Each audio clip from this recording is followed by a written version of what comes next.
Hello everybody, this is Reggie Time with episode 8, I think, of my Bankroll challenge. I'm about an hour and 20 minutes into my session. I'm starting to feel like the tables are slowing down a little bit. I have had 6 tables going.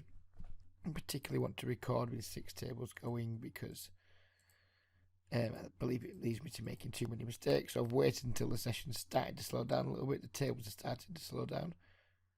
And hopefully we're going to be recording for at least an hour. It's a Friday night. The games have been good so far. I've won a little bit of money, not a great deal, but relative to the big blinds, it's been good. And it's all kind of came from one big hand. We've been meandering along, kind of winning a few, losing a few, and then up on table 1 here we fell to the guy over at this table in like a 240 big blind pot, which was not unpleasant.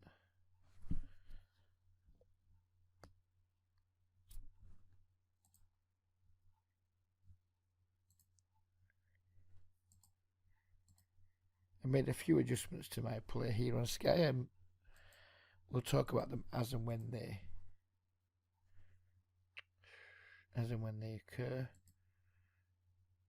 4 blinds more. I guess we have to call with the 6-8 for just 4 blinds. We don't like it, not by a long stretch. When we get min 3 bet, the guy hasn't got many chips, etc. He's probably just got a very big hand, but couldn't fold for 4 big blinds. Now we've flopped a pair, we can't fold for 5 big blinds. We're probably just going to check fold this turn though. At some point you have to develop an exit strategy for the hand, and the queen coming on the turn and him betting, a combination of those two things will be enough for me to think it's time we folded. It's a little bit of a shame to just bleed 9 blinds like that, but that was the first real opportunity we had to fold.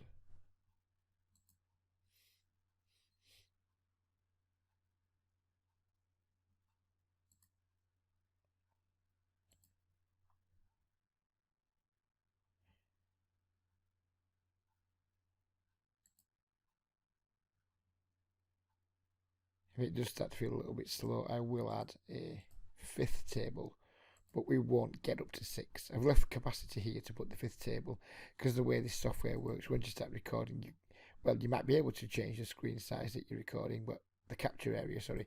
But if you can, I had no fucking clue how to do it.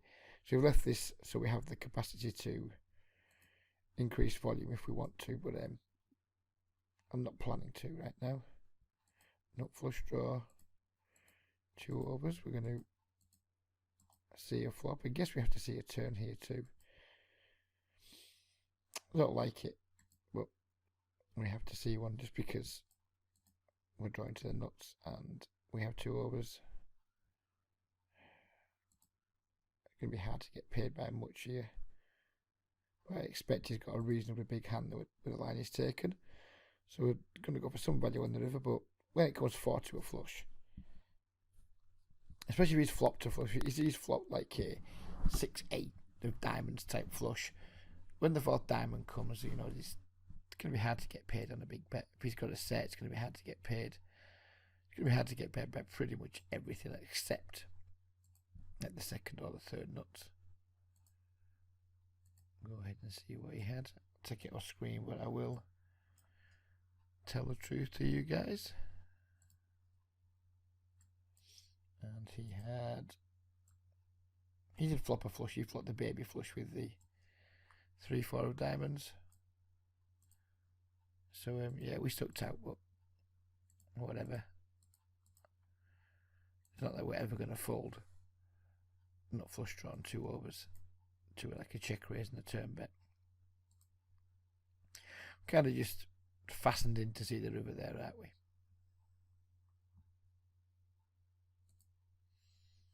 And we got there. I mean, we get there against people sometimes. Sometimes people get there against us. That's poker, as they used to say on the Poker After Dark intro. Going to bet fold this king on the river here. Pretty small, 1/3 pot. Could be like doing an extreme slow play with a jack. But we need to try and go for value versus pocket 8s, pocket 9s, ace 6, who knows what else.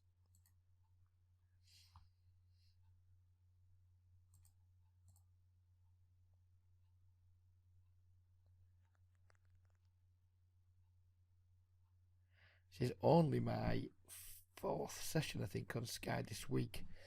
It's been a slow week.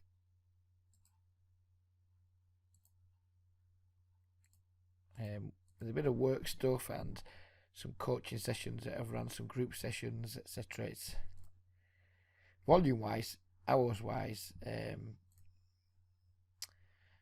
it's not been as extreme a week of grind as I would have liked. But having said that, when I have played, things have gone really well. So this is the first adjustment I'm making. I want to play hands like 8-6 suited against limpers. I've been isolating, not really getting much joy with the isolation, still sometimes getting pots 3 and 4 ways. So I'm now starting to overlimp from cut off and button with hands like this against players that are limping into pots, and just either looking for opportunities to pick up pots when no one looks like they're interested, and obviously looking to make hands too. And it's something that's been working pretty well. Quite like it. It's been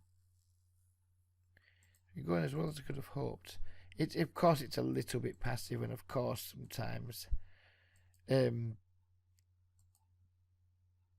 might be with that sort of thing. It's easy to get like over into it and start limping too wide. I caught myself limping a couple like 4 deuce suited and things, and that's too wide. It does require a certain amount of discipline, but well, not discipline as such, but we can't just start over limping absolutely everything. I've been over limping like deuces through 6s and some middle suited connectors like 9-7 suited, 8-6 suited, 7-5 suited, and trying not to go too much lower than that.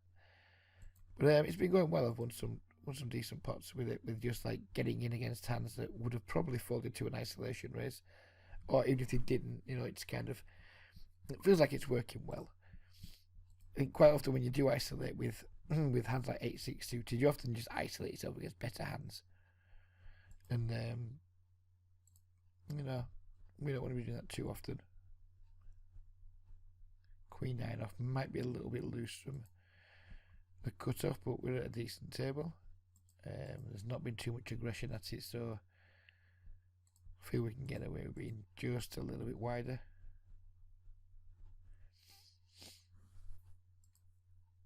And bet the turn and check back the river here will be the plan.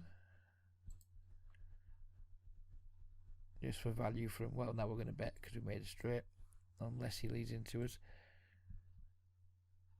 And now instead of hoping he doesn't have a jack, we're going to hope he does have a jack. Hasn't played it much like he had a jack, but who knows.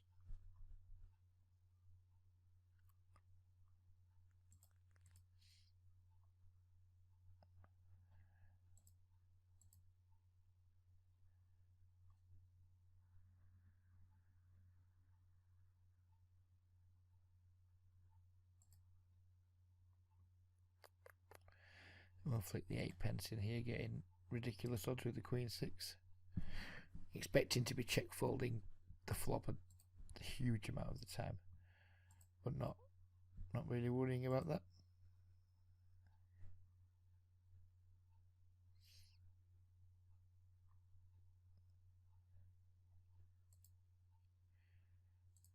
We'll isolate Antrim Kid with the Ace King, of course. This is a very exploitable strategy, like isolating with your best hands, overlimping with some of your weaker hands. As we talked about in other videos, employing an exploitable strategy in games where you completely get away with it by virtue of not being exploited is absolutely the best way to approach the micros. You can play in games where you can play an incredibly exploitable strategy whilst not getting exploited for it, and it has to be the best way to play. It just has to be, making kind of trying to make balanced plays, or trying to adopt some kind of GTO approach in games where that just isn't necessary. It's just bonkers. If we're playing against a bunch of really limited players, then we should be taking the lines that absolutely exploit them to the maximum whilst presenting the lowest risk to us. And then as we move up, we won't get away with that, of course. You wouldn't be able to do this anywhere near as effectively in like 20 and L, because quite often you're not playing at tables with 4 and 5 green tag players, Most of the time there's 3 or 4 regulars there, and you have to adjust your game at 13 or 14 etc. But whilst we're playing this low, we're just going to adopt a strategy that just has maximum impact.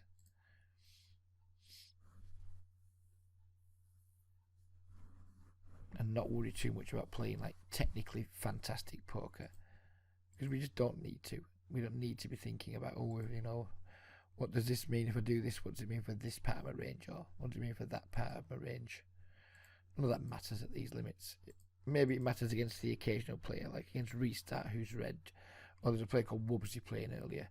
It maybe matters against them, but it absolutely doesn't matter against the green tag players who aren't fully stacked. I think we donked this, didn't we? I didn't think, did I donk it? No, I raced under the gun, so my c-bet was fine. We're not going to barrel the turn. If it was a spade, 8 of spades, I would have barreled it in a heartbeat, but it kind of fits in well with his flop calling range, and it crucially doesn't make him fold much of what he floated the flop with, so I'll just let it go. Flush draw table 2. Seems like a good time to start making a c-bet. Tonka snap calls. Again, haven't picked up any fold equity on the turn, so we're just going to take our free card and miss.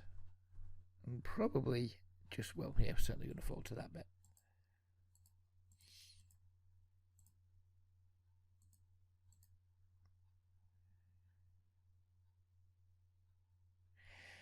There's one thing I do want to talk about. I was thinking when I was just playing earlier, what can we have any like topics to discuss during the video? And a thought came into my head based on a coaching session that I did yesterday and how I was going to talk about the adjustments I've made today. And it's kind of just like it's a shitty like strap line, if you will. But my guess is most of you guys play in 5 and 10 and on lower on most sites, perhaps with the exception of PokerStars. We'll get back to this against Tonka in a minute. Don't think I can bet my Queen 8 for value a third time. I think we're just going to check fold. There's just way too many 2 pairs, weird straights and stuff he can have. Queen 8's not great. It's a much tougher spot with King Queen and what have you. Queen 8 is just a check fold and whatever. Yeah, if you're playing like 10 and lower on most sites, perhaps with the exception of PokerStars, as Petra just decides to randomly abuse somebody. I'm not sure why you do that, Petra, but whatever, good for you.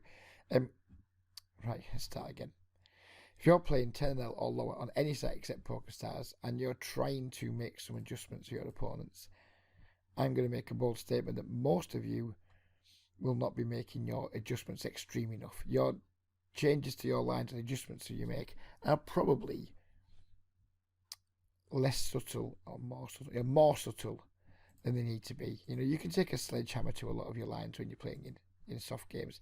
A lot of the stuff you read on the poker forums, a lot of the stuff that you see in like higher stakes training videos that are trying to get you to play like super solid, really good, theoretically good poker, you could take a complete sledgehammer to that and just go back, watch a bunch of videos from 2006, 2007, 2008.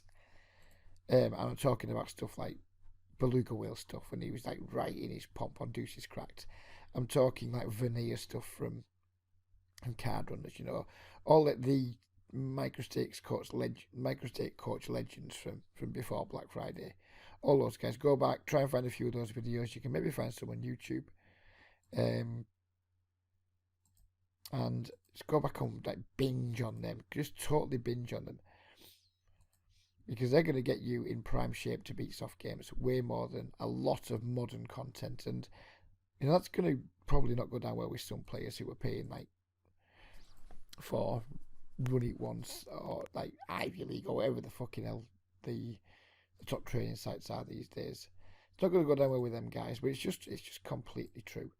A lot of these guys that are putting training videos out, they really are, and they're way better than me at poker. I'm not for 1 second trying to pretend I'm better at poker than them or better at coaching poker than them. I'm not trying to do either of those things, but their content is really quite inapplicable to the kinds of games that you can find at 2-0 and 5-0 and 10-0. It just isn't applicable. It's what they're telling you is solid, good, solid poker advice. But if it's not applicable to the games you're playing in, and it's not as useful to you as you might think,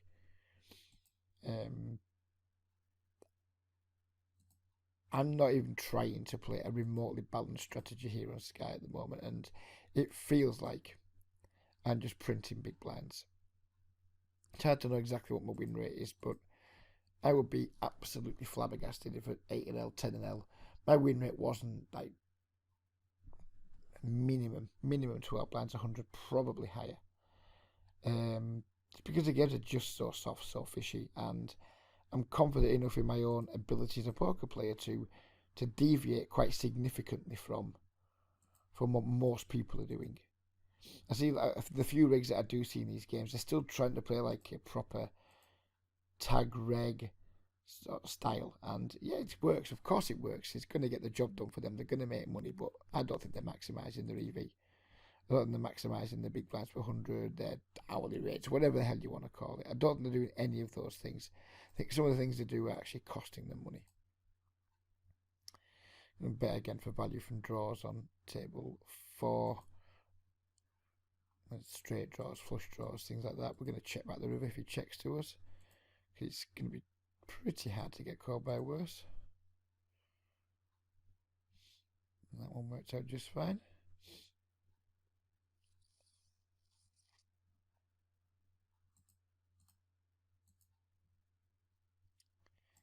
It's like any other walk of life or anything else. You train for the job you're in. You might want to train for the job that you're going to apply for in some ways in the background. If you work, I don't know, if you work in a factory and you're currently just a production operative, you might want to just learn about how to operate part of the machine. So eventually you could perhaps become a machine operator.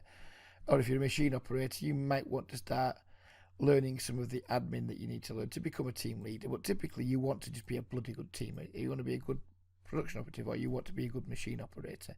And you do that by learning how to be a good machine operator. You don't learn how to be a good team leader if all your job is ever going to be, or all your job currently is running the machine. Or, you wouldn't train to be a team leader while you're still a production assistant. You wouldn't train to be the shift manager if you were still just a machine operator. Those types of things. And that's effectively what happens an awful lot in poker. People are training to be a 100-L player when they're playing 2-L. And they're trying to use 100-L strategies in 2-L games. It doesn't work well enough. It really doesn't work well enough. It works, of course it works. Any game that beats 100-L will beat 2-L. But, a game that's designed to beat 100-L wouldn't beat 2-L as well as a game that's designed to beat 2-L. That's kind of what I'm saying. And I think it's a point that absolutely tons of you are missing. The amount of players that I do coaching sessions with, and they're almost like a walking cliche when they first come to me of, oh, I need to see better. And you can almost tell what they're going to say. They're just repeating stuff that they've read on poker forums or they've heard in videos, and they don't actually know.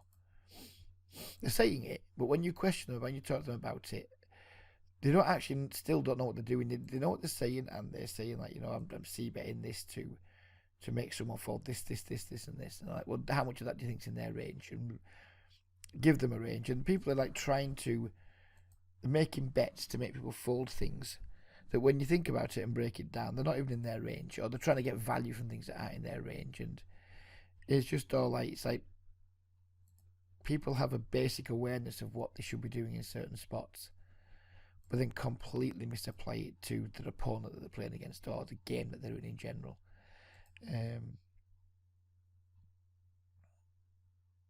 Call here, and hopefully Nalo will come along and do something a little bit bonkers. That 5 of diamonds is a tremendous card. It obviously completes a lot of straights, flushes, all sorts. It's hopefully going to help us get a ton more value. Hopefully our turn slow play is going to pay off quite nicely for us now. Don't expect too many people to be folding straights or flushes in these games, despite the fact the board's double paired. And it did work out. Let's take it off the screen so I don't do any misclicks. I'll bring it back on when we get it up what it called with. well, we kind of cooled him there. He slow played his trip sevens on the flop, and then we got there. So I guess he was calling most bets in that situation, but whatever. Still, I think the fact we just called a turn instead of raising, it did a reasonable job of disguising our hand strength, I guess. Well, at least in his eyes. But that was very much just a little bit of Zebo theorem. Zebo theorem being that people just don't fold full houses. Or maybe it's a bit more complex than that, but that's the basic nuts and bolts of it.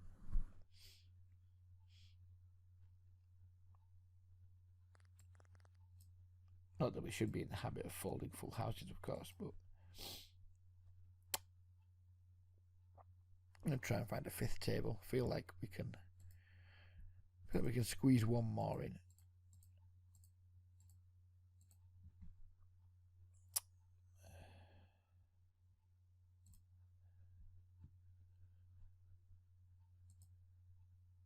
And here it comes. 2 jacks, 4 exit on the table with 8 million green players on table, what is now table 4.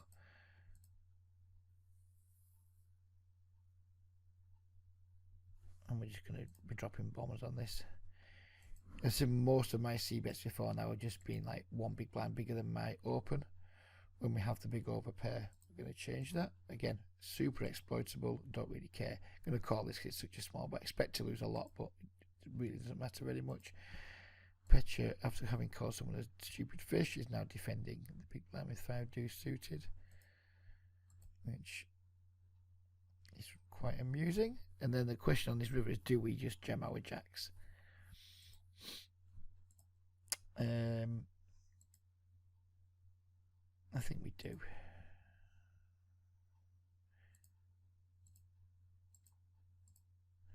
It's again not easy to think of hands he can call with, but you know, he might just be bad enough to just call 3 street to pocket 8s there or something. Petra's going for this small bet again, this Petra, which is a strange. When I first seen him, I thought this guy's a regular. I'm going to call one more time here, just literally for the read on it. Is he always betting small with like weak made hands? Because if he is, we're going to try and exploit him for it. The queens, he checked the queens on that flop and just bet really small twice. So even though we knew we were giving away 24 pence then, or whatever we give away, 16 pence on the turn as well, or whatever it was, I'm going to hope that's going to pay off in spades. Especially if Petra ever has a big hand and he starts making big bets, because then we can just absolutely destroy him.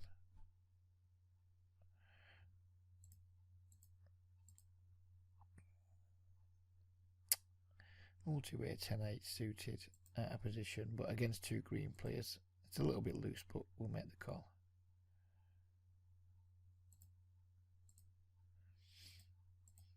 Flopped a pretty weak hand. We have to flop a gut shot that isn't to the nuts, so we'll just fold it.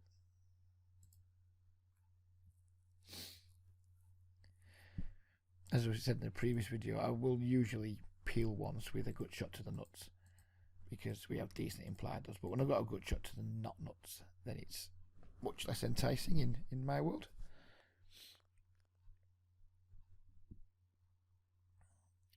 I don't think I've flopped a single set yet tonight, so hopefully now we started recording, the sets will start rolling in. Probably going to call once, maybe twice, depending on the turn here with the 2 9s. Could have even considered leading that turn, I guess. Probably just check folding the river.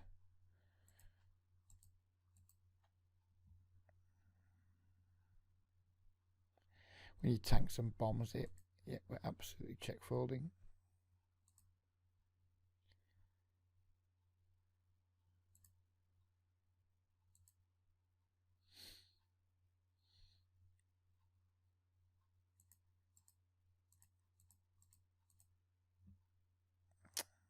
Called with, after we lead out with bottom pair in a limp pot, so we're just going to shut down.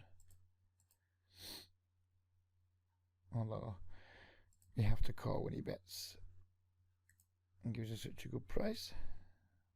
We finally flop a set. Whining works. Sadly, we don't get a single penny post flop from our hand, but never mind. Instantly tag Mick green. He's bought in for just 50 blinds, so it's very unlikely Mick's going to be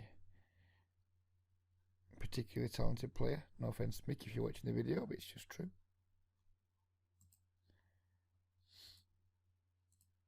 Well, it's just true in like almost all cases. It might not be true in your exact case, Mick, but I wouldn't bet against it.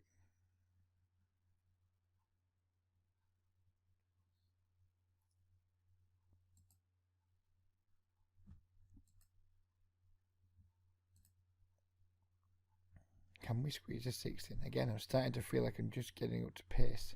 I think maybe starting the video doing 6, because it takes me a while to like warm up, I think.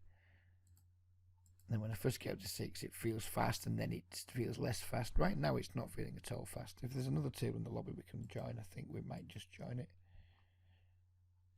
Assuming we can find like a reasonable table. I'm not just going to join any old table for the sake of it.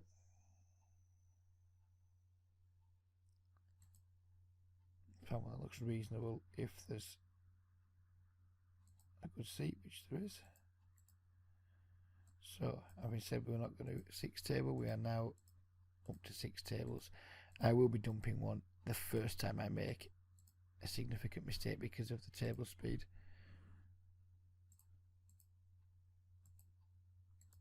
I'm going to keep bombing pot while we have 2 pairs. 9 is a pretty shitty card. It doesn't change much because 6-7 already got there against us, but it does give him a few more 2 pairs, but still going to bet for value. Fold to a raise.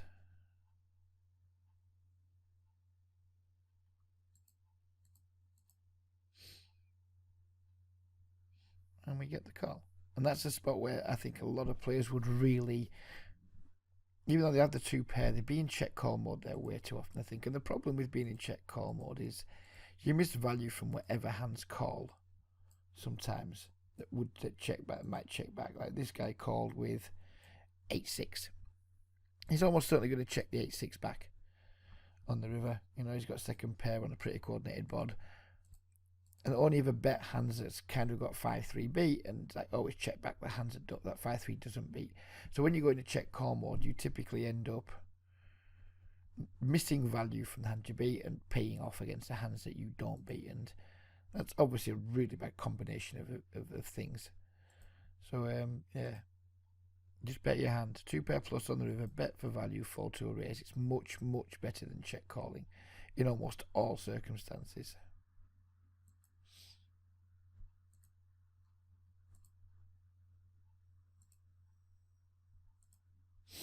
Not too happy with the Jack XX board with my pocket 9s, but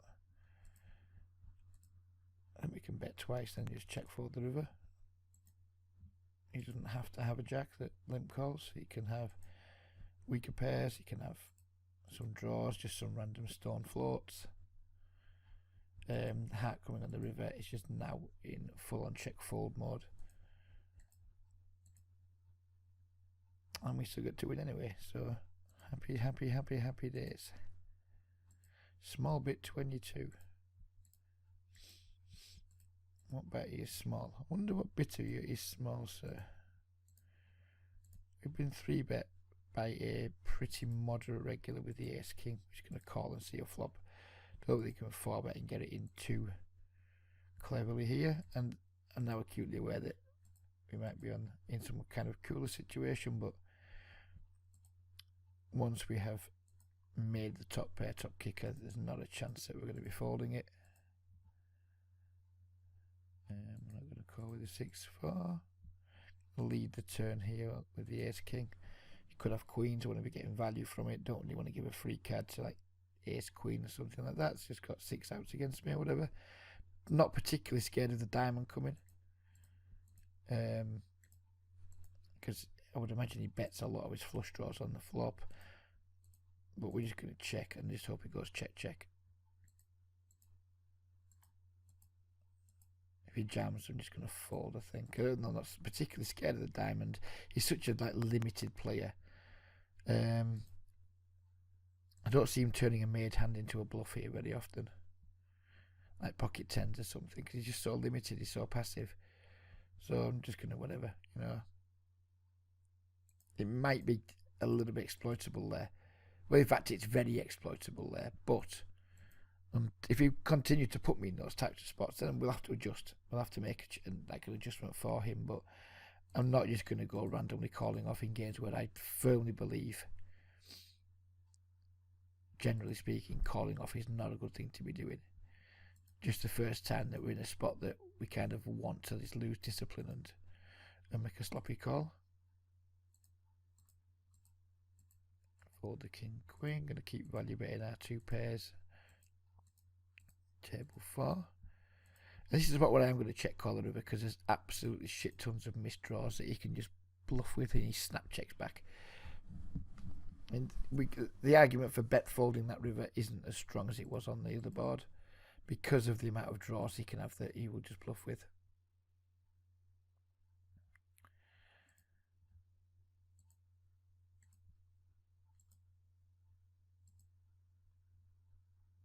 And we're not going to play heads up, it's way too fast for heads up activity. So table 4, even though I feel I have a decent edge on JFM poker,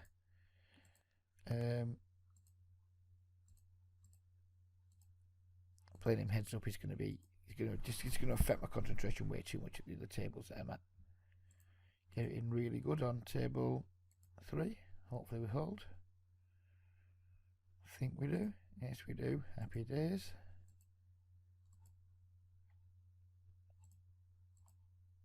Yeah, that just got a bit too fast. Once that table 4 got away as short hands it did for a split second there, that felt manic. Hopefully we have things back under control now.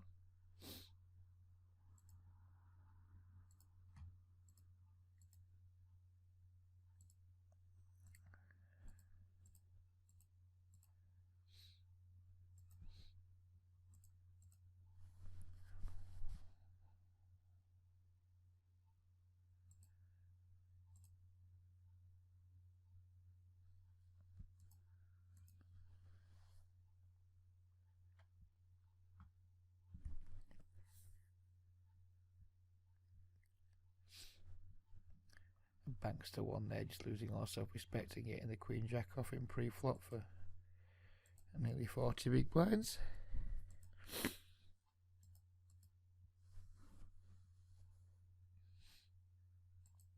That is a straight on table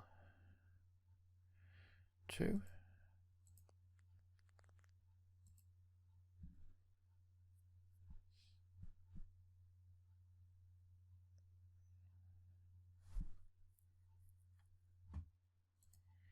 Sadly, Cousin decided that he didn't want to give us any action. Which is a shame, because on those types of boards you typically expect someone to have something they can maybe float with, if you've got 2 overs and a gut shot or something, or some kind of bottom pair, or who knows what. On the 8, 9, 10 though, when you flop a straight with the 7, 6, you want some action but you don't want too much. But yeah, it's disappointing to get no action whatsoever.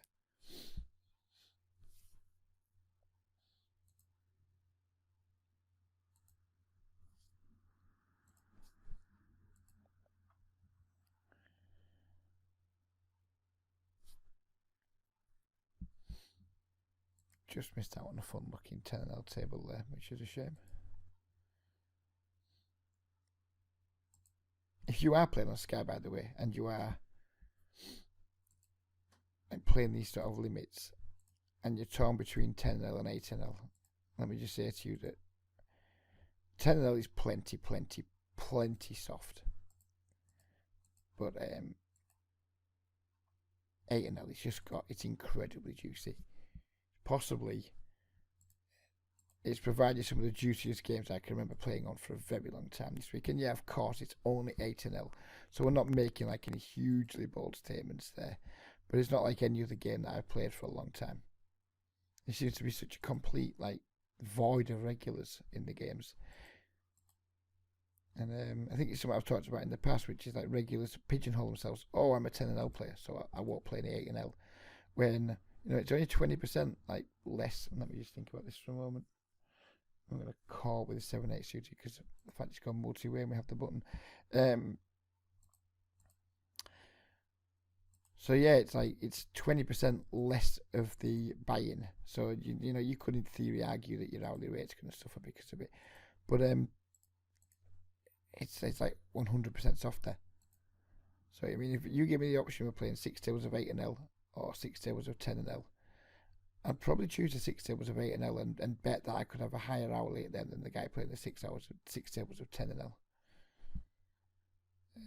Because I think it's so much softer. It's hard to explain just how incredibly soft the 8-L games are because of just the complete lack of regulars in them. And if you're at an 8-L table at Sky and you've got more than one regular sat with you, I think you can consider yourself either really bad at game selecting or just unlucky. Set mine with the 6s. We are putting quite a lot in pre-flop to do so, but we have a chance of going multi-way with Tonka, which is going to kind of make it hard for Jack to get out of line post-flop. So the pot's kind of protected because he just can't just randomly bluff once Tonka comes along. So we do have much more chance of realising all of our equity.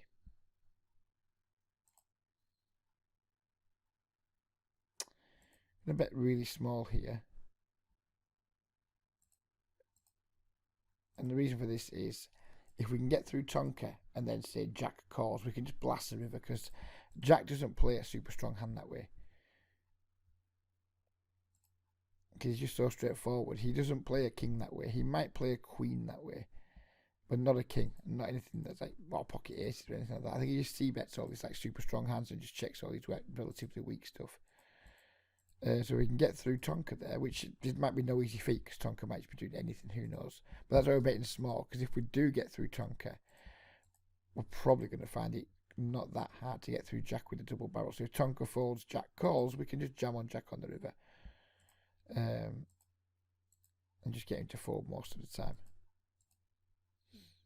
Because of his range is so capped. Going to absolutely bomb this river with the picking up the flush draw, and we're going to have to call it off if he shoves on us because we have way too much equity. And just has the ace 10 only. He's a brave jam on the turn there.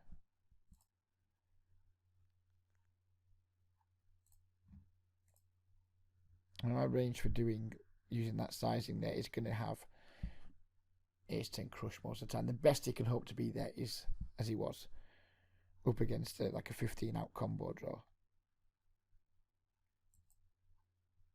But most of the time, his ace 10 is just going to be in so much bad shape there.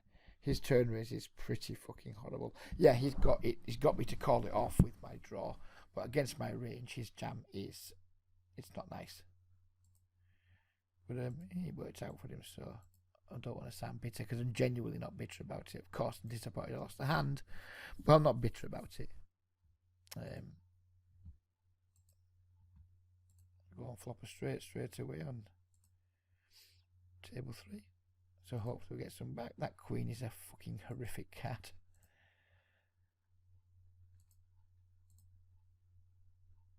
And he just had pocket 3s. So the queen, it probably didn't hurt us too much actually, because we probably weren't going to get too much value from his pocket 3s.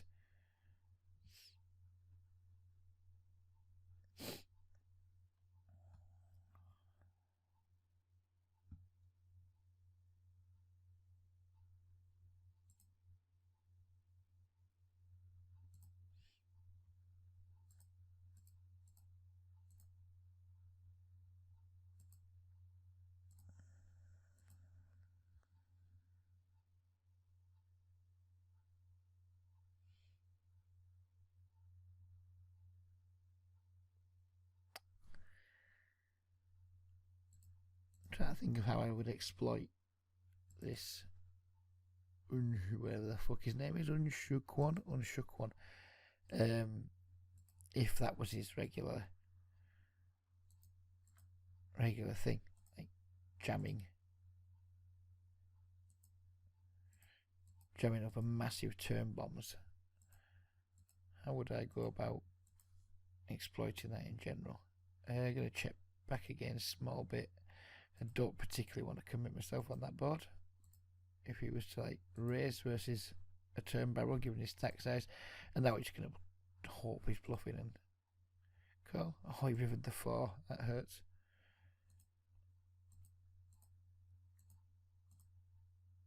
That does hurt. Never mind.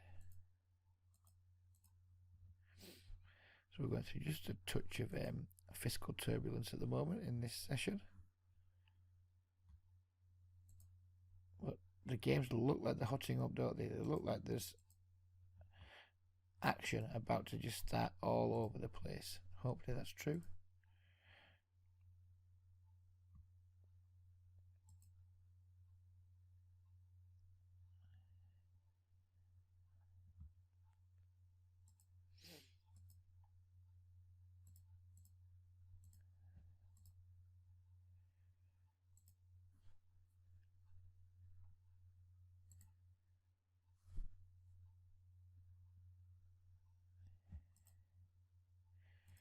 I'm going to barrel again in such a heavy multi-way pot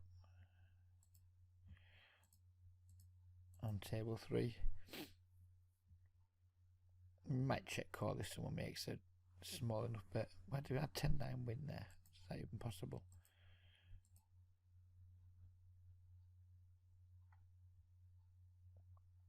I'm going to be looking for a 5 on table 2.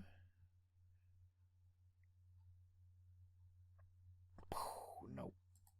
No 5. You know what? I thought he was going to come as well.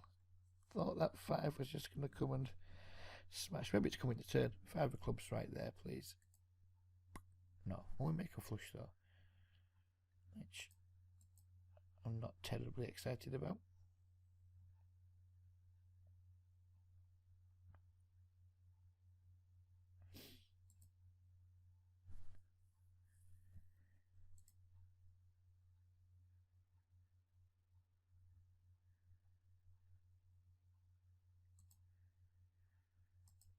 We have to call. We've got like, I don't think we have much shot of winning here, but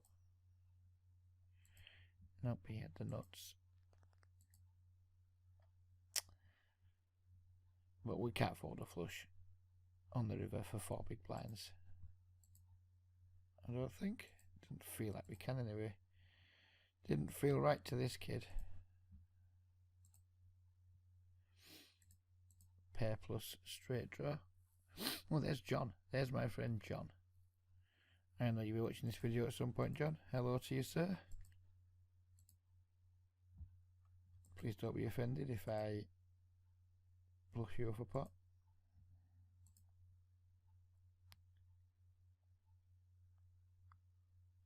John is an active member of my Skype group. He's a very enthusiastic man. Good company. If you want to have a chat and share some time with a experienced middle-aged gentleman who just loves the crack, loves the gamble, get joining our group. Really tempted with the 10-9 suited just because of how pretty it is in a multi-way pot. We're getting like 10-1 here, but we have absolutely no equity whatsoever, so whatever. We took our shot with our 10-9, hoping to flop something big. We failed, and then we folded. Jack 8, look at this guy. He's just a mentalist. So, bad aggressive is going to be the tag for him, so we can know for next time we play him. Not for hopefully he reloads. I mean, having a bad aggro player to your direct, that isn't ideal, but it's better than not having him at all. Southampton. Maybe he's still smarting over Liverpool signing all his best players.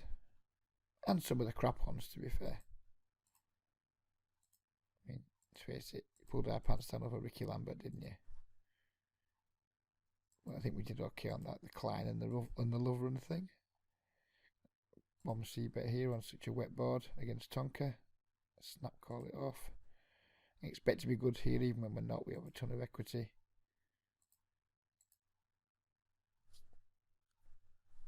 We were indeed good, but sadly our not run great continues.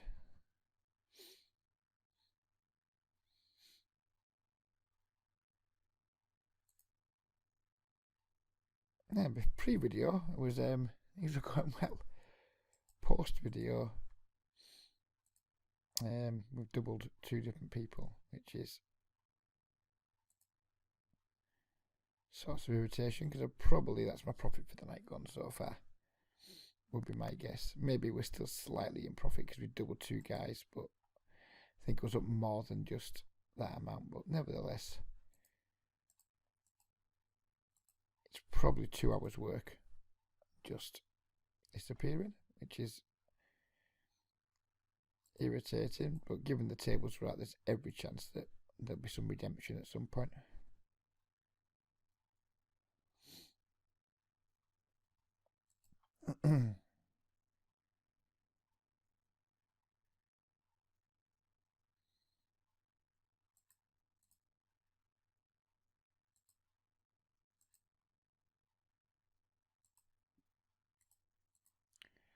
Red Castle. Can I have ever heard of that?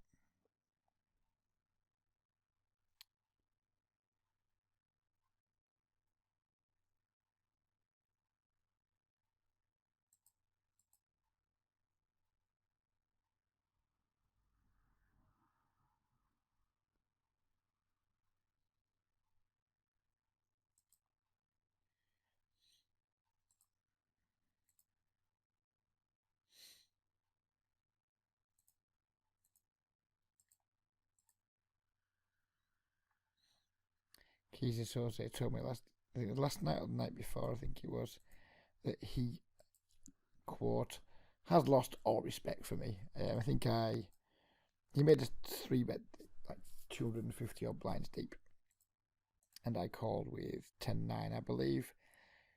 He had ace-10, and the flop came down 10xx. He c-bet, too small, I called. He c-bet the turn, when I think I picked up a draw, but I'm not sure. I called again, and then I rivered 2 pairs, and he went check, check, and he was not happy with me. He typed some expletives and told me he lost all respect, which isn't good, really, because that meant he had respect for me in the first place, which is which I took as a compliment, really, because I didn't have that much respect for him. So, well, for him as a person, probably got lots of respect for his poker. I was not exactly brimming with respect in the first place.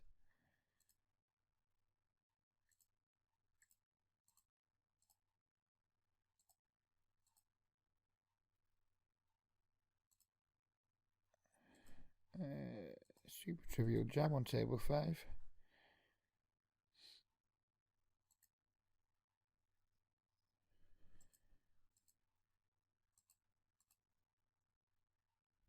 That would have been quite amusing if someone caught with the 5-6, flopped a pair, and then backed into a suck out. I would have seen the funny side of that one.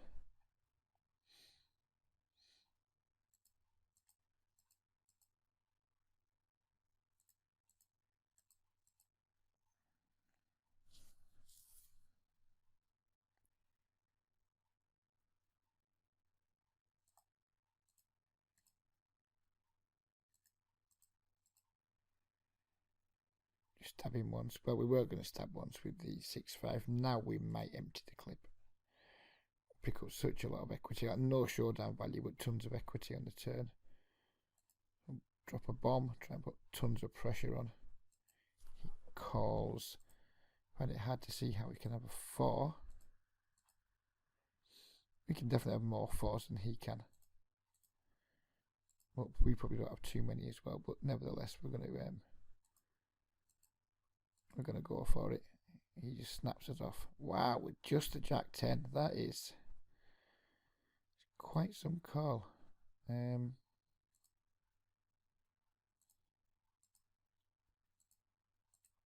We won't be trying to make big bet bluffs against him much longer.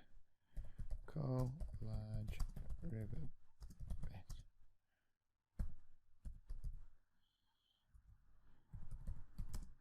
Oops. Tap this note in just a moment actually, because we've got too much going on. Flop a straight.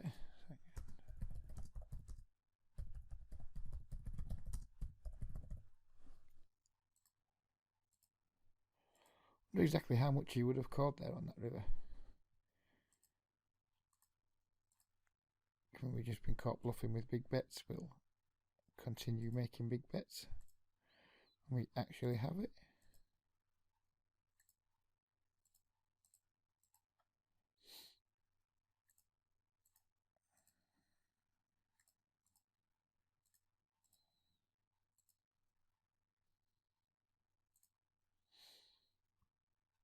Four or an ace would be nice on table two.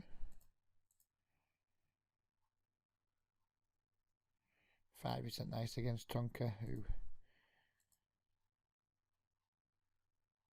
I don't think he's super big into folding, is he? Snap called on table five, so give up. Giving up against Tonka, we might even have a little bit of showdown value. We didn't, but never mind.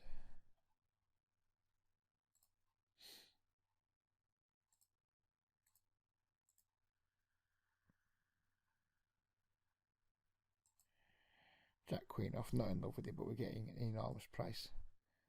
And there are some weak plays in the pot, so if we do flop really well, we'd hope to get paid off. Don't flop, class flopping a queen on that particular board as flopping really well though. He's looking to flop a pair against J Hamps and go for check raise. Hopefully willing to stack off with worse. Snap checks back. These games are passive. I'm not sure why I go for check raise in these games because they are the bonkers passive. I'm going to put like try and make this look like a blocker here against Kaiser Soze to try and induce a raise from him. He's a regular. He might just see this as a blocker bet and bluff raise with all kinds of like missed draws. Doesn't go for it. Never mind. Kind of knew he had to be weak when he checks back flop, just calls turn. We know he's not strong, but he can be aggressive sometimes. So I was kind of hoping that that might just encourage him to do something silly, but he didn't.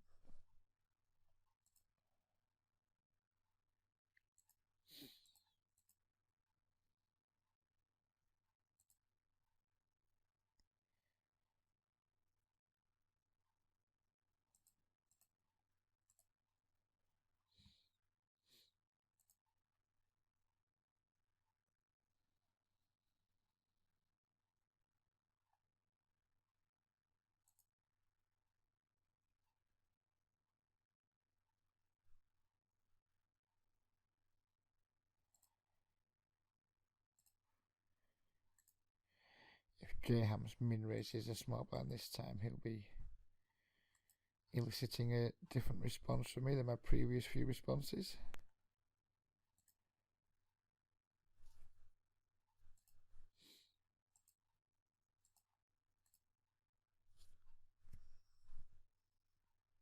Oh, interesting flop.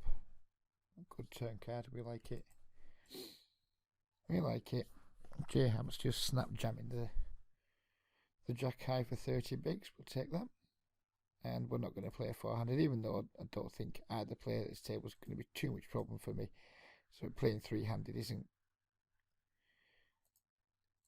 high on my to-do list.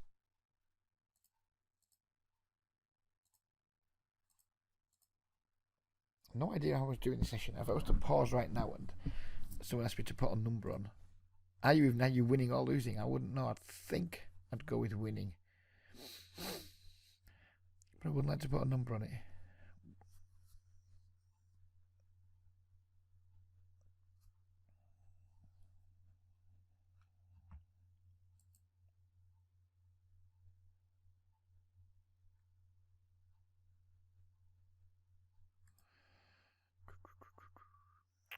No, we're on the 4x.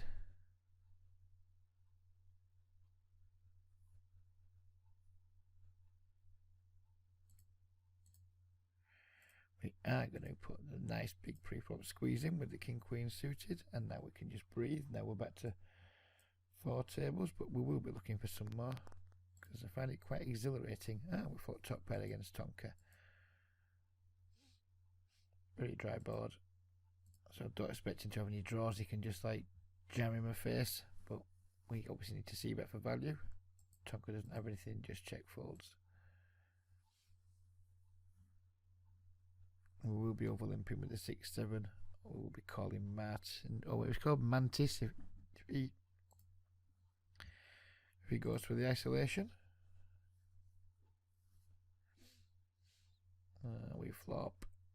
Backdoor everything. Actual nothing. We staying interested for 8 pence, so that's for sure. We'd like to see a 5 of clubs, wouldn't we? Second time I've asked for it. Come on, surely it's got to come this time. 5 of clubs. You can do it, Sky. Oh, that's not the 5 of fucking clubs, is it? Now we need the 8. Now we need the 8 ball all of a sudden. And we're getting just the right house to draw here. Oh, no 8 ball. 24 pence right down the Swanee. Won't be able to buy Mr. Freeze now tomorrow. Never mind, it's too cold anyway.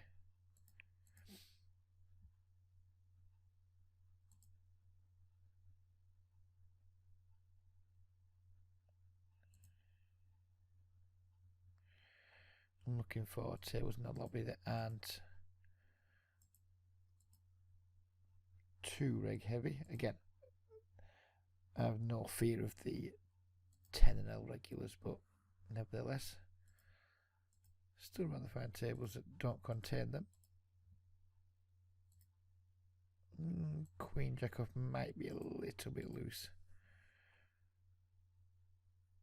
from middle position, but we'll see.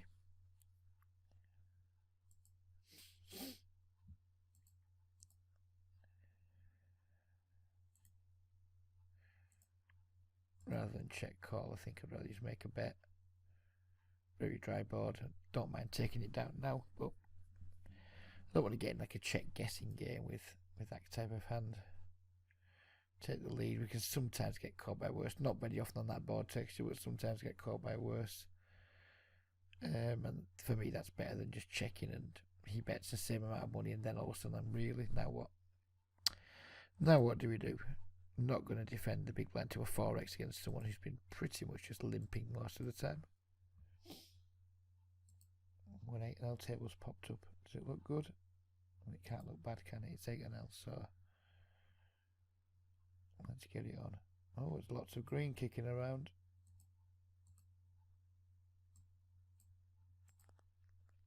Oh, why is that doing that all of a sudden? Don't do that to me. Sky does this sometimes. It just like randomly just decides to stop the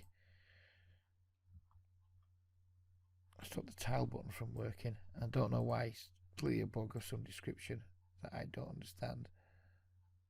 So I have to like manually make it smaller. Right, hang on a minute. Let's just make sure we don't time out with anything good. Call Petra because I think Petra might just not be good at poker. So we're going to defend the ace-8. Let's see.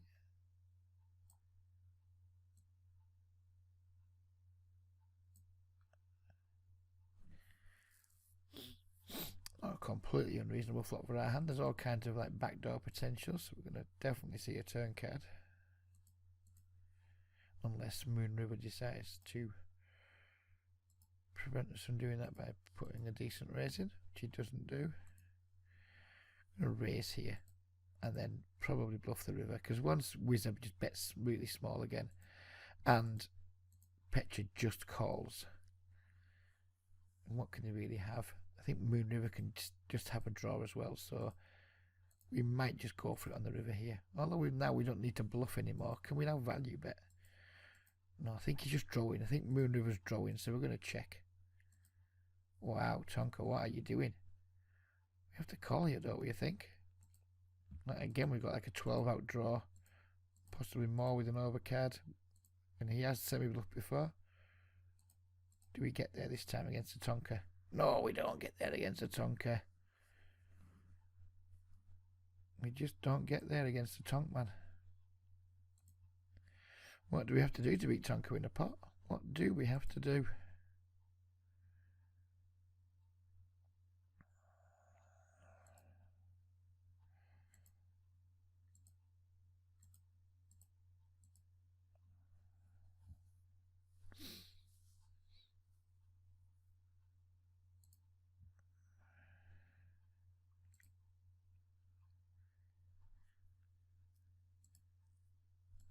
And we see him jam with the shit draw. We see him jam with the nuts, or the virtual nuts. He's either a check fold or a check jam machine, isn't he? He's just like, that's Tonka.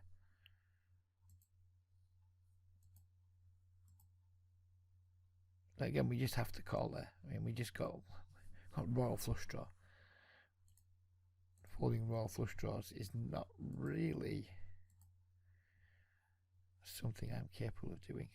And to be frank, it's not just me. I don't think anyone's capable of folding a royal flush draw, are they? Unless you're like God knows how many gazillion blinds deep.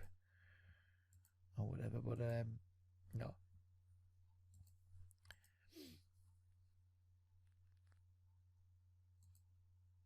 I'm certainly not going to be. Usually when I get stacked, I'm like, was there a way I could have avoided that?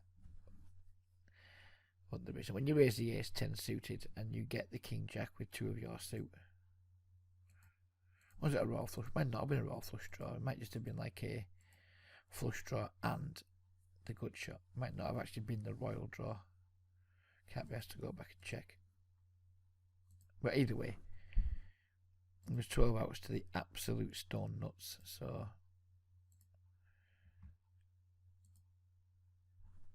whatever.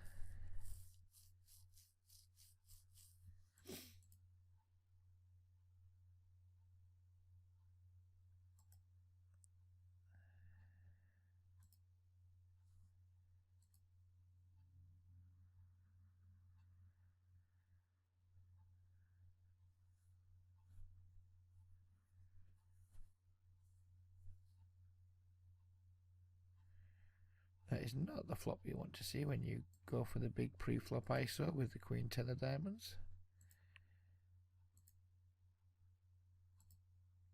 Table 4's not looking too clever at the minute. 3, 2 regulars. Barman that I'm not sure about. I don't think he's a regular. I think he's like, it's like a 1 or 2 tabler, but by no means terrible. 4 flush board is checked to me twice. Quite often on these 4 flush boards, the first guy to bet wins. So try that out. When he calls, we're just going to give up because he's probably just got like an 8 of hearts or something like that. There's no intention of folding.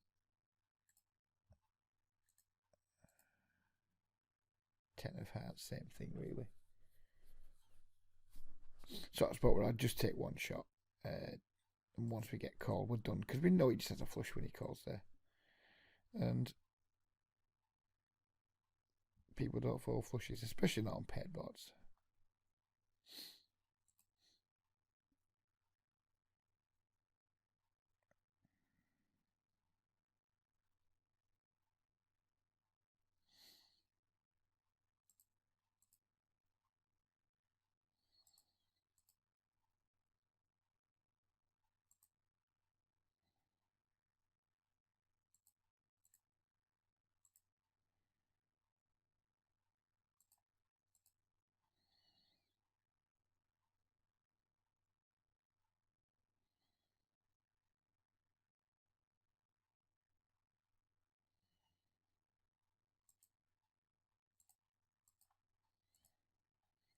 We want some of that sweet Tonka money, don't we? That's what we're after. Some of that sweet, sweet Tonka money. Given that at least 10 of it's ours, it'd be especially nice.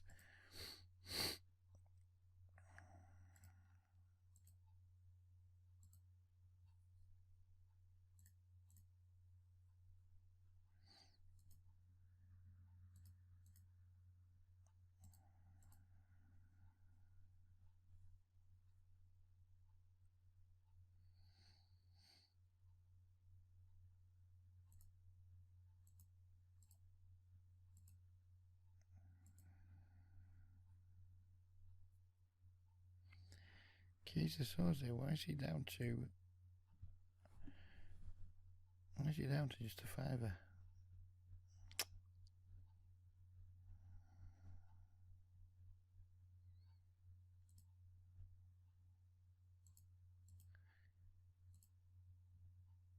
Is he just like not got his top up on? Is he underrolled? Who knows? Interesting though. So if he's underrolled, it does make him a decent candidate for applying pressure to in like all sessions going forward. Because if you're underrolled, it's hard to get out from being underrolled. And my main man John there in the big blind, defending versus me. Yes, Jack's got enough showdown value to not have to bluff. And then we just go for some value on the river, and he folds. It's a little bit awkward playing against people who are in your study group, but John and I have discussed it, and I pretty much just said to him, I'm going to treat you like everybody else that I play against. It's the only way we can do it. We can't really do it any other way. You know, it's anything else is like just flat out cheating, collusion, call it what you will. I'd rather not be sat at the same tables as him, but at the same time, if we're in the same games, we're in the same games. There's not much you can do about it. I'm just going to try and not think about it being John and just think about it as he's just another regular opponent.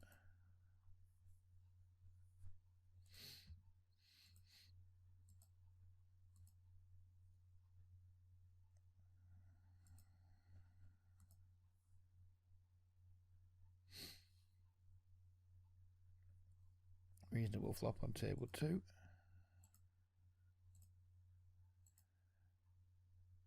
Given Tonka loves jamming all kinds of weird stuff, we're just going to take a free card.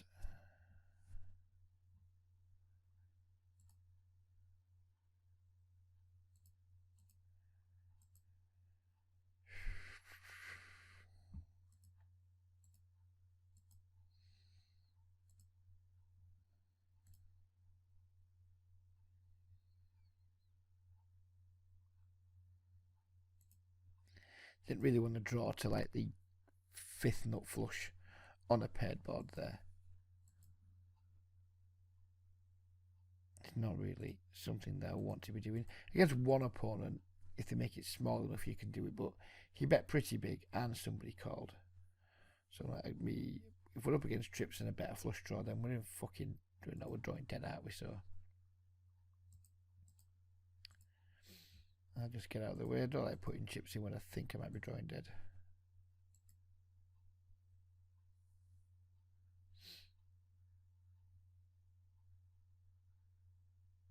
Yes, and the king of the same suit. That is quite a pretty starting holding.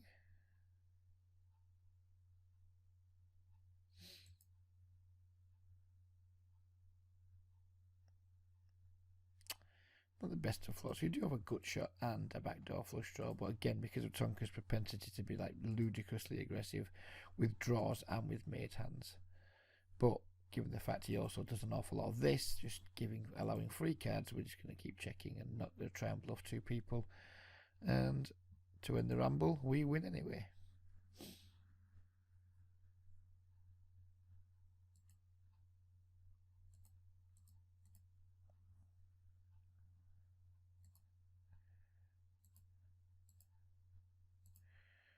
We've got a special colour for John.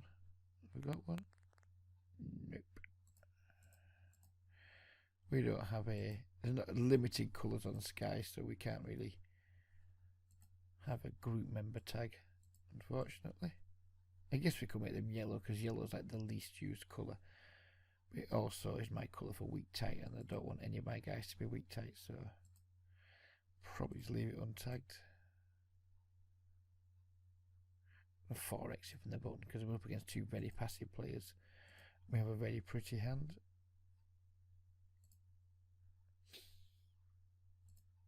Moon of a bombers here, we're folding. Bets half pot. We're just going to be beat so often here by like ace 9 and Stuff like that. It's such a small pot, we kind of have to pay off. Ace Jack, well. It's twice now on this table we've had people call us with like super strong hands from the blind when we just opened the button. Hands that you would expect people to 3-bet with a very high frequency at high stakes games. That's one thing you do see about these games. It's very rare you see. I mean, it's very rare we get 3-bet, which makes them rather pleasant to play in. Because getting 3-bet does infuriate the fuck out of me. I find it very irritating a lot of the time.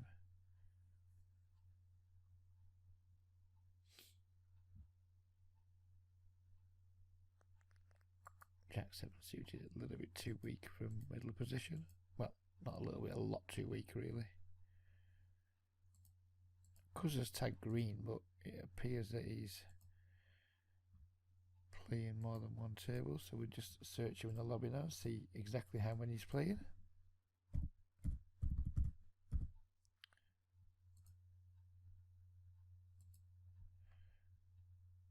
We'll have a look in a moment, but it appears like he's playing a multiple different disciplines.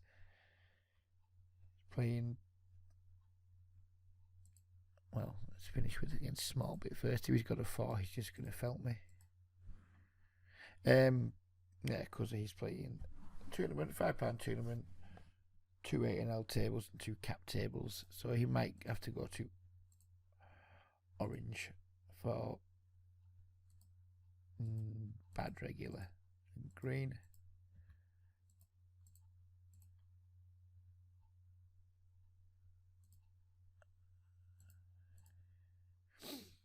Aces on the table of the Tonkster.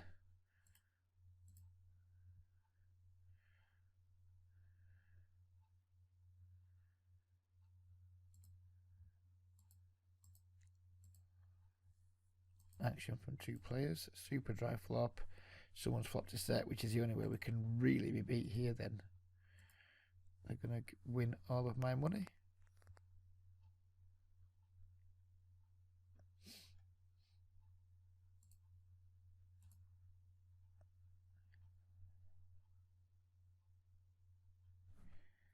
I think we might let table 5 go.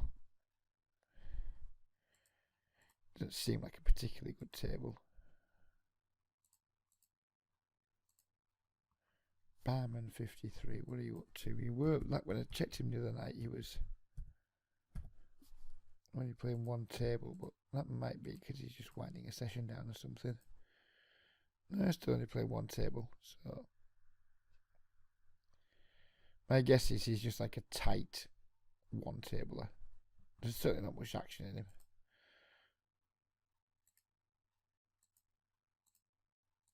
And yeah, well, we do have small bit. He's only got 60 blinds. We haven't got the best of position on him. My guess is we could find a better table than that for that piece of real estate. Board on table 4 just keeps getting worse and worse. Now we're not going to sit at that table because wizards come and sat too. Who knows? Maybe we just beat 6-7 here and Fraggle just checks down. Who knows?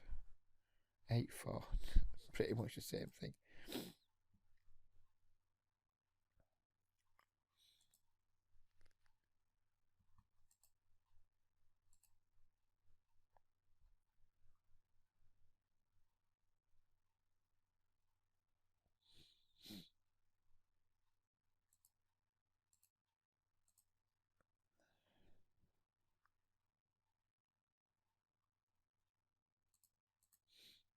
You won't catch me folding small pairs in Sky poker games.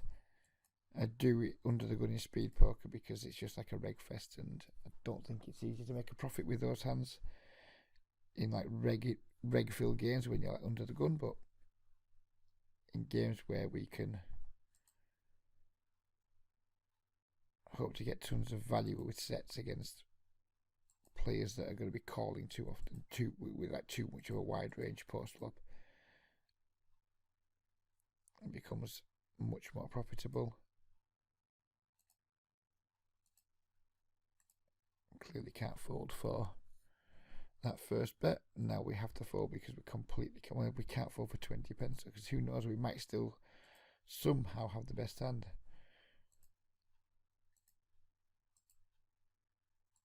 I mean, I'm desperately wanting to fold on this table, but we can't do it while someone's betting such weird small amounts. Excuse me.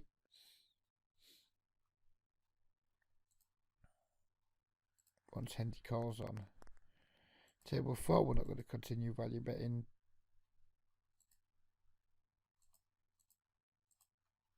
Such a weak holding. We called on table 1 because it was such a ludicrously small bet. We're not looking to make any moves at this point, though. We just called just to try and hit a queen or who knows what.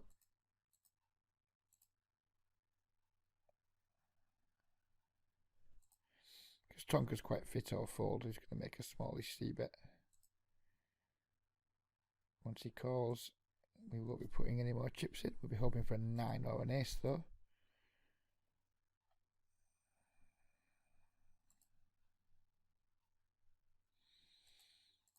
And bluffing. I think Tonka's the sort of player who just bets all these strong hands on the river there. Maybe I'm wrong, but it feels like he is. I think Tonka's a strong hand on that river after we check back the turn. I think he just like blasts a pot size bet or something into us. Check raise, bottom 2 pairs. Guess we call. Don't love it. Really don't want to see him like pot it for 240 here. I think I'll fold if he pots it. Yeah, whatever. Again, how often have we been like faced any kind of pressure in these games so far? It's almost never. We've faced almost no pressure, so at times you do face it. I'm going to give it a ton of respect until someone is getting out of line.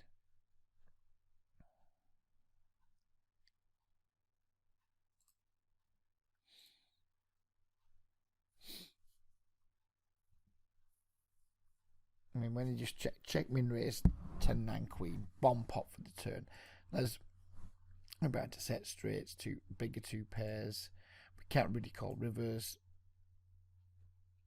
It's just from a spot that was like a really small pot.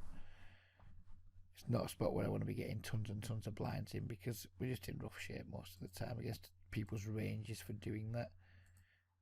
Especially against people who limp the button. So basically saying that, look at me, I'm passive.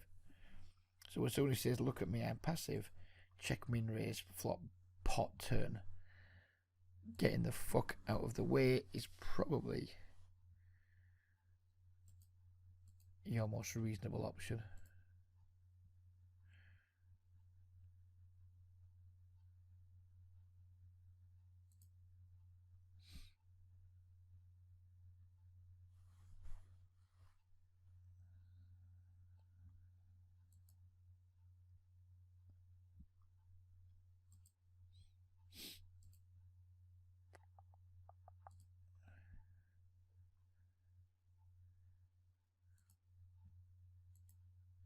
We're not doing great on sets tonight, are we?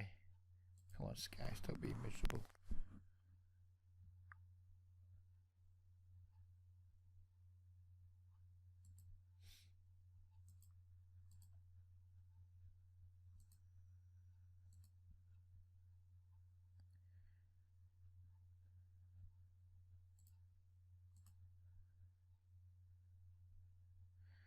Don't tell Mum turning up at the 10-0 tables. He must be struggling for volume tonight. Very rare you see him down in these games. We don't want to see a big fat brick on the turn there. We didn't see a brick, but we saw the next best thing, which is top set.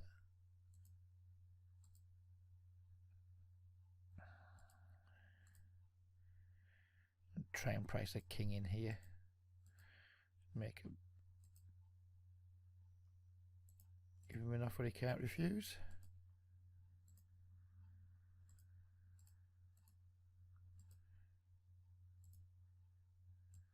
See what he called with.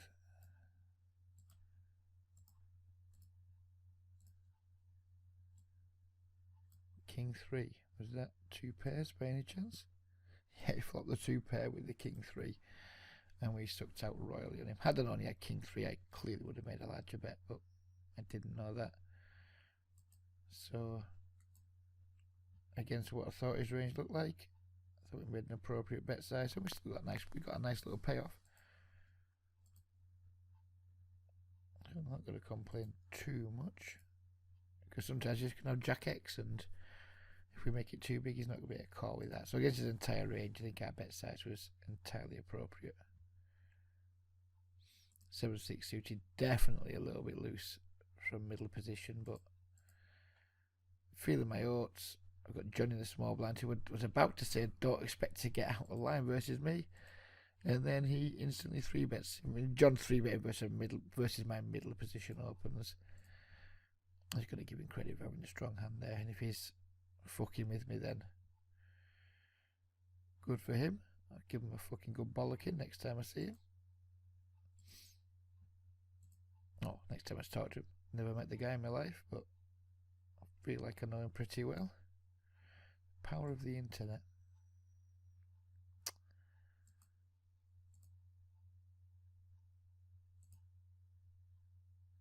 I'm going to squeeze with the ace queen. Don't particularly want to get 4-bet, but he sends sword this deep. He does call though, which is kind of irritating because I was wanting him to fold and Fraggle to call. That was my ideal scenario there. Completely dry board. Stab once. Don't expect to get raised very often. If he calls, only continue on an ace or a queen. I think his range is going to be very, very pocket pair heavy. Maybe he floats like ace jack there sometimes, but I'm going to give it to him now basically. Expecting to have like a lot of like pocket jacks, pocket tens. Maybe not now the tens come, but on the flop.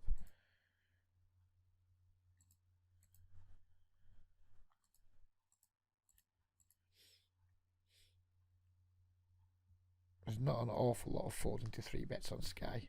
That's why you don't see me doing it very often, but in the classic squeeze spot, then we're going to take it, especially when we're going to have position on the mark.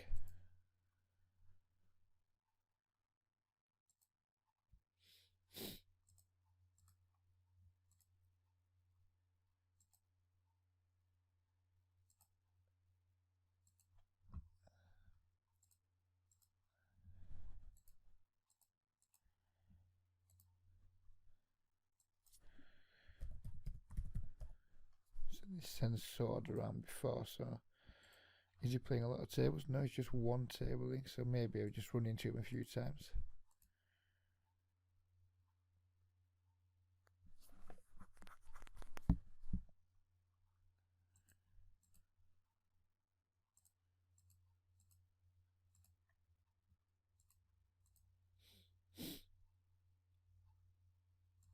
I think we're definitely going to let table 5 go now. It's just an absolutely nothing special table. Especially now Keys of Swords has come back and sat again, taking the position of a fish that was there.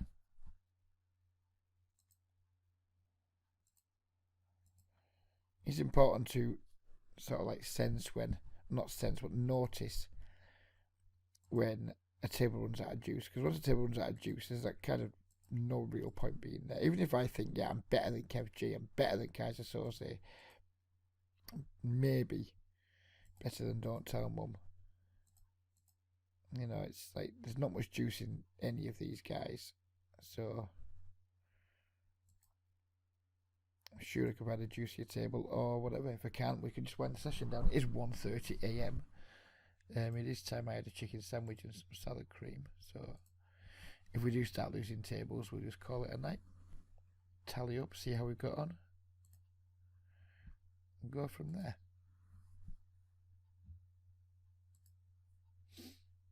Especially with this 2 tables now getting short-handed. Really need a 5th table that isn't great, adding to the workload. I see Hendy quite a lot, but I don't see many tables. Let's see how many tables he's playing there.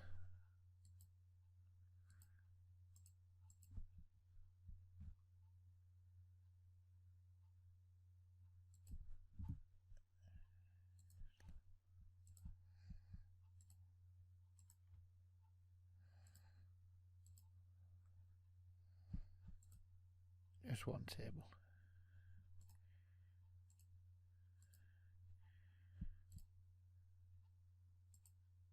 Oh, I knew that was going to do that. It's a fuck up, isn't it? That was a schoolboy error, because all of a sudden Sky's just fucking being a bugged piece of shit.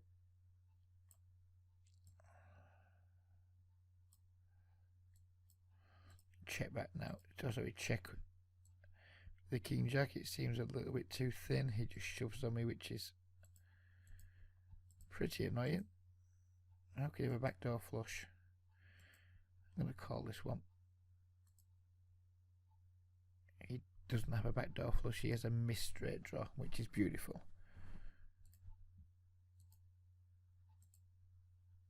And we completely butchered our Jack 10 on this table 4 because I thought I was clicking buttons when clearly it wasn't. I'll take it. Really quite pleased with that King Jack.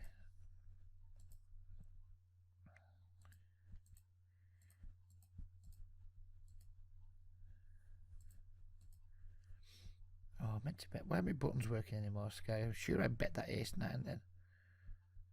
Right, focus again, Ridge. Focus again. We've had a bit of a move around, a bit of a shunt around. Let's get our heads back in the game. How did he not value bet the ace jack on the river there? Seems like a pretty easy bet fold to me. Another nice thing about that double up with the King Jack or whatever it was we had is that we're now much deeper against Tonka, which is obviously a good thing.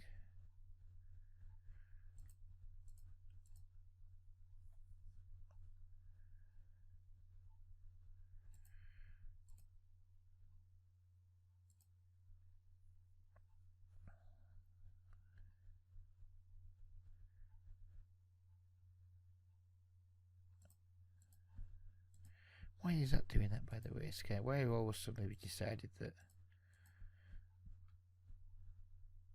you're not going to allow me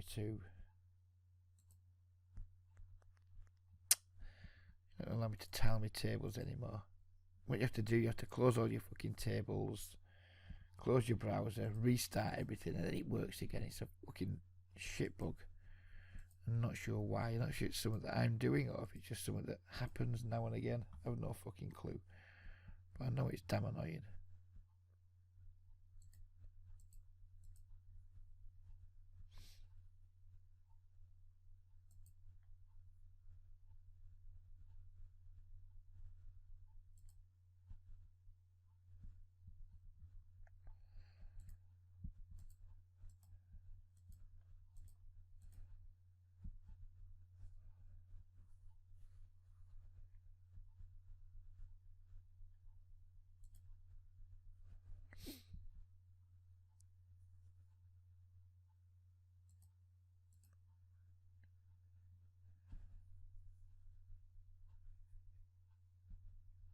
Oh, 2 pairs. Deep. Exciting stuff. Come on, Tonka, do your stuff. Nope, Tonka did not do his stuff.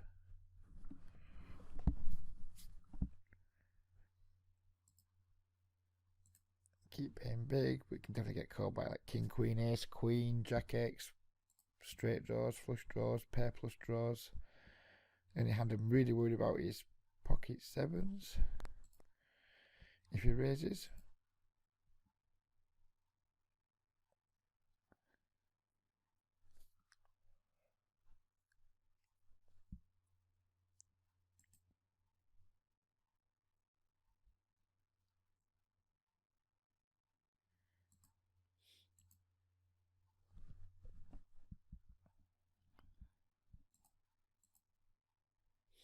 Man City 78. This is from Manchester, makes a fucking change. Most people with the fucking Manchester prefix to their, or MUFC or whatever, tend to typically come from Dagenham, or equally eastern location, southern locations.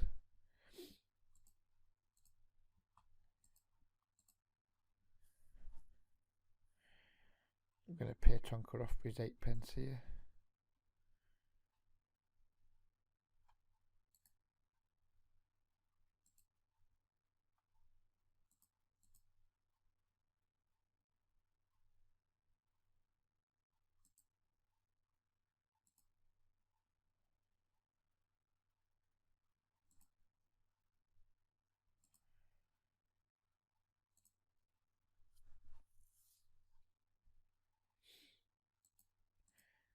Check back the turn here on table 4 and then bluff the river if he checks again. I think he bets a queen, I think he bets with an 8 and then checks everything else.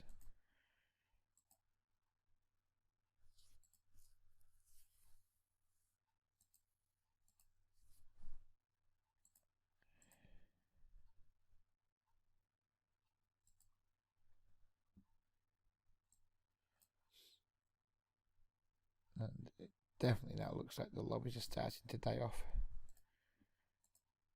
It's just been pretty typical for this time of night. So we may well be winding the video down. If we drop down to 2 tables, there's every chance we'll just kill the video, because I'm going to continue playing whilst I sat deep with Tonka, but I don't particularly want to make like a 3 tabling or 2 tabling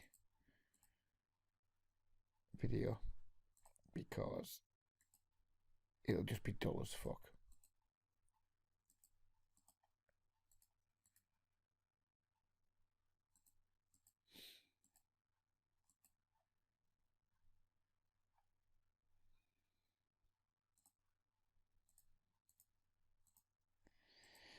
I'm not going to try and bluff Jess, given that Jess appears to be the station, so we're not going to try and make her fold an ace or anything like that. King 10, wow. Had I known King 10 was a possibility, we would have gone for the bluff. I'm going to pay close attention to Jess, because Jess might be due a colour change. We'll see.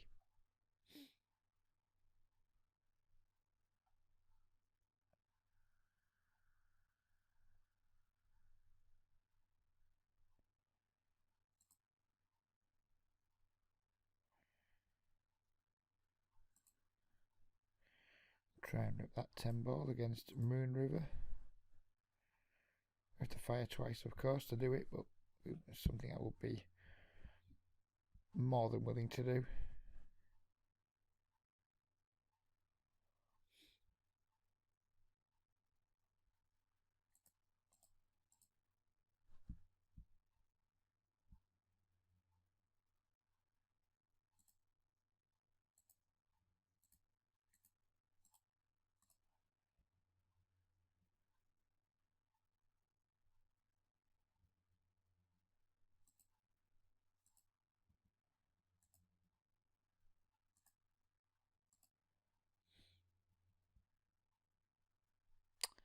I was hoping to see a brick on the table.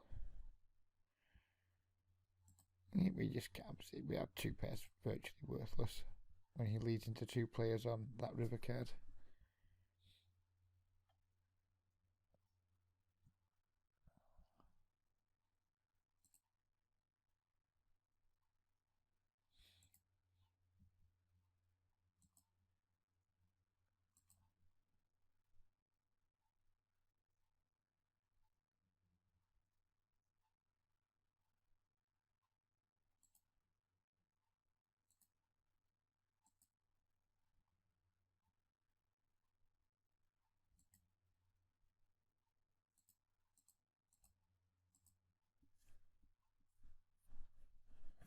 Just noticed my mate John get double up Trev.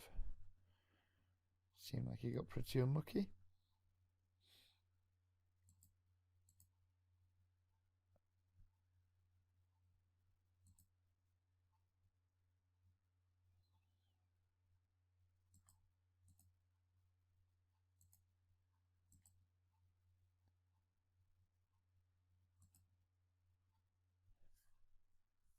Dealer, I would like an 8-ball on table 2, please.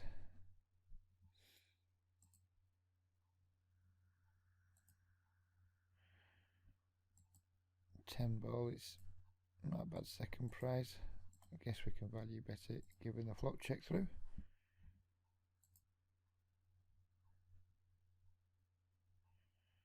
Given we got called in 2 spots, I'm not super excited about my hand anymore. But we won anyway.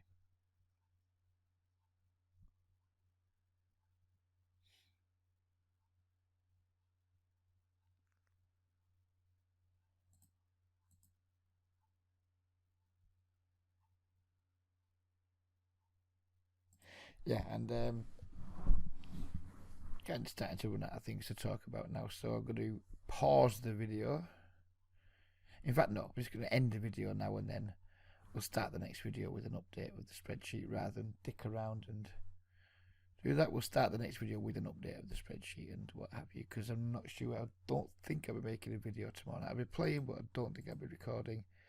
So we're probably back on Sunday with what might be quite a reasonable sized update.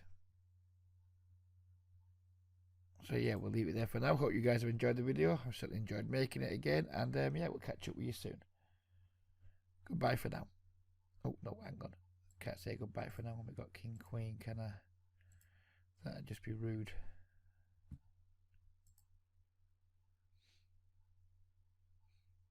Oh well, we flop the two. We flop it. We flop the 2 pairs.